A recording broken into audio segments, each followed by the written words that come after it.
Opening scene. Have you ever been so humiliated that you promised yourself, right then and there, you'd never let anyone treat you like that again?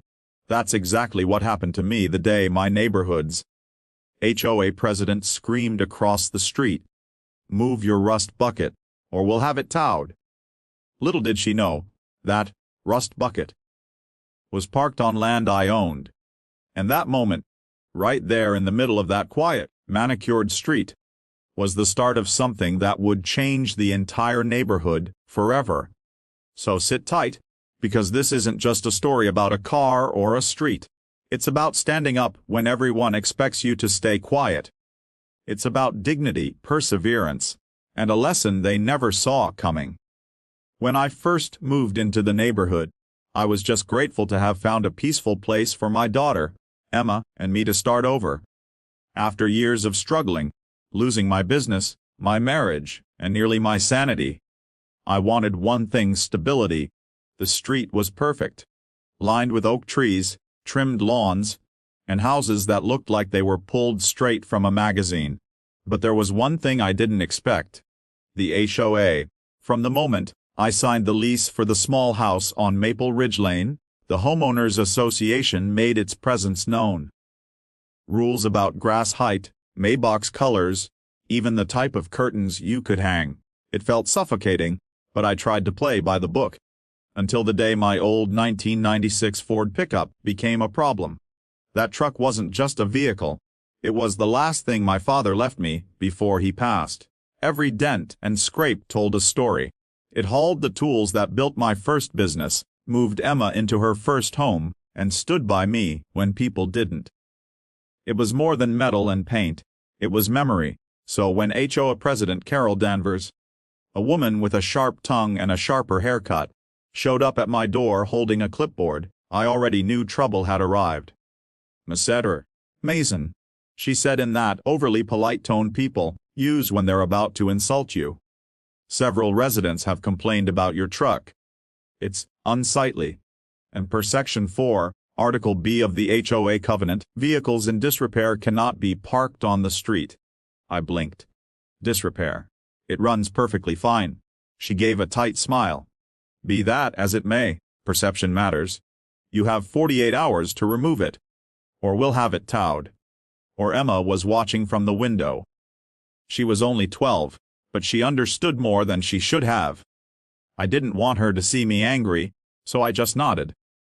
"I'll take care of it." But inside I was boiling. That night I couldn't sleep. It wasn't just about the truck.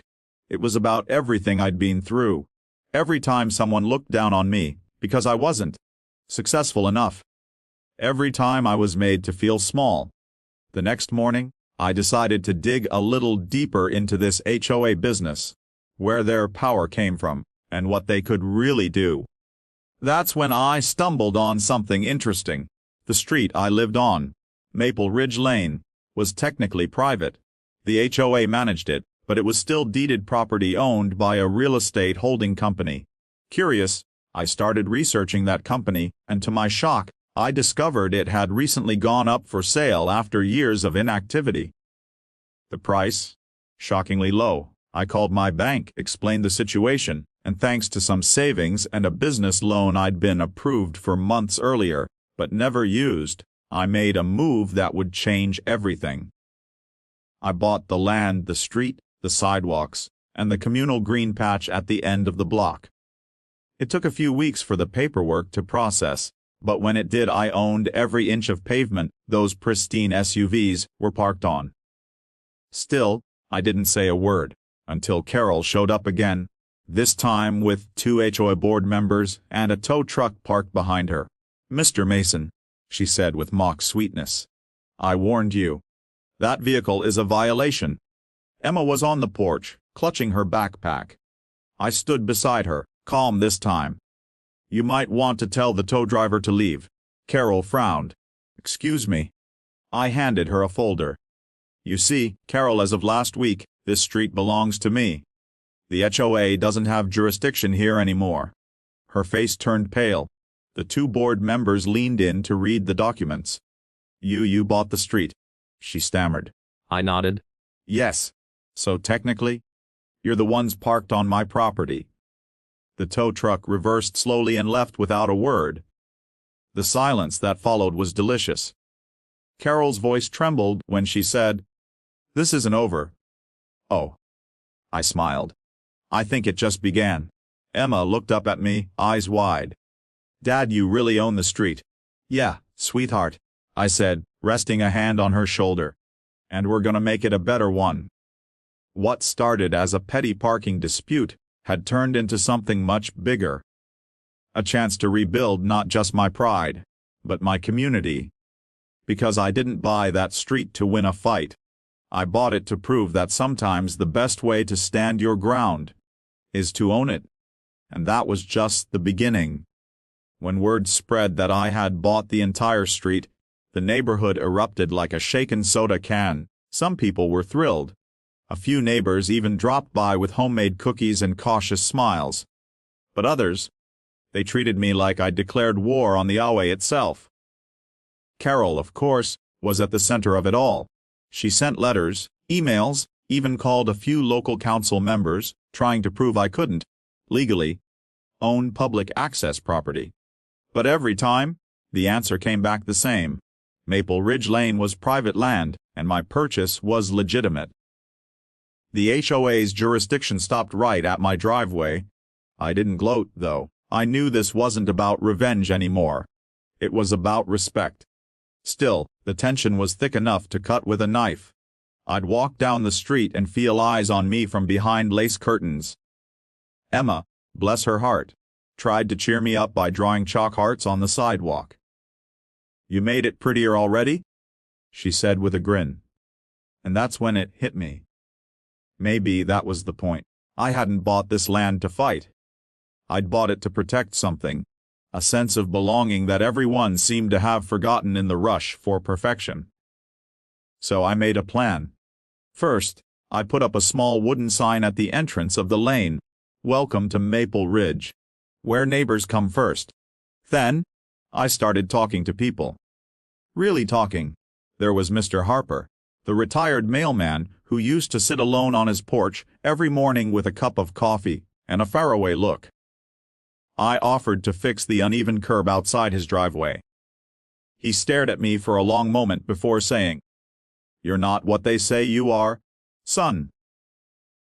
Then there was the Gonzales family, a young couple who'd been fined by the HOA 3 times because their toddler's toys were visible from the street.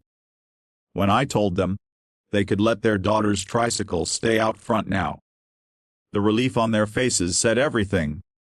Within a few weeks, people began to realize I wasn't the villain they'd been told I was. They started helping.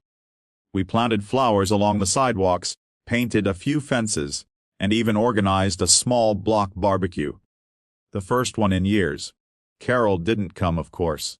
But I noticed her peeking through her blinds as laughter and music floated down the street, and for the first time in a long time, it felt like home. But peace never lasts forever. A month later, a certified letter arrived in my mailbox from the HOA's attorney. They claimed that my ownership of the street posed a safety hazard, and that they would be filing an injunction to restore community oversight. It wasn't just paperwork. It was a challenge. I spent nights poring over legal documents, sleepless and anxious. Part of me wanted to give up, to sell the street back and walk away. I didn't have the money or the stomach for a legal war. But then one evening, Emma came into my office with a drawing. It was of our street. The trees, the flowers, the people smiling. And in the corner, she'd written, "This is where kindness lives." I broke down right there. The next morning, I called a lawyer friend from my old business days. We worked through every document, every clause, every right I had as the property owner. The HOA could make noise, but they couldn't take away what I'd built, legally or morally. When the case finally came to the local hearing, half the neighborhood showed up. Carol was there in her usual blazer, flanked by board members, ready to make her case. I sat quietly with Emma beside me, my hands shaking slightly. The judge listened patiently to both sides. Carol argued that private ownership threatened the uniformity and value of the neighborhood.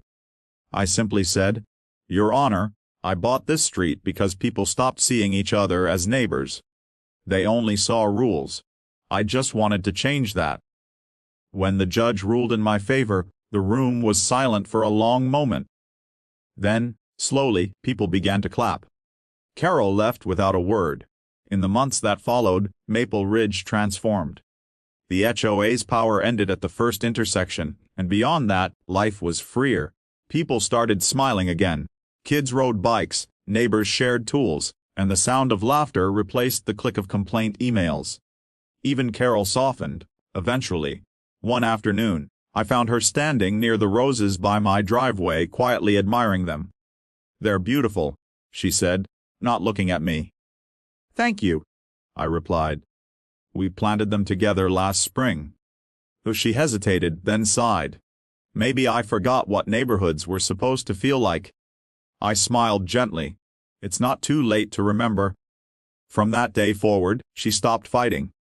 She even attended the next block barbecue. Brought a salad too. It wasn't much, but it was something. And me? I kept fixing up my old Ford truck. Not to spite anyone, but because it reminded me where I'd come from and what I'd fought for. One evening, Emma and I sat on the porch as the sun dipped below the oak trees, painting the street gold. "Dad?" she asked. Softly, "Do you think people will remember what you did here?" I looked down the lane. The laughter, the children, the neighbors waving to each other. "I don't think it's about remembering me," I said. "It's about remembering that one person can change the way others see things. Not by fighting harder, but by standing taller." She smiled. "Like owning your street." I chuckled. "Exactly like that." Months later, I received a handwritten letter in my mailbox. It was from Carol. "Dear Mr. Mason, I wanted to say thank you, not for proving a point, but for reminding me what community really means. I was so busy protecting rules, I forgot to protect people. You did that. And, for what it's worth, I'm proud to live on your street. Sincerely, Carol Danvers." I folded the letter carefully and tucked it into the glove box of my old Ford. It felt fitting, like closing a chapter. Epilogue. Years later, when Emma grew up and left for college, she told me something that stuck with me. "Dad, every time I see someone getting pushed around, I think of that day with the truck. You didn't yell. You didn't run. You just stood your ground and built something better. And that's the heart of it, isn't it? We all face moments where we're told to move, to step aside, to stay small.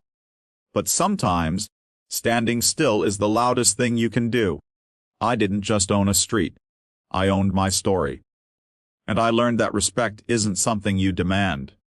It's something you build, one act of courage at a time." Final message C for the YouTube ending narration. When life tells you to move, remember, maybe it's not you that needs to move. Maybe it's time to own your ground, your voice, your story, because sometimes the quietest people have the loudest lessons to teach.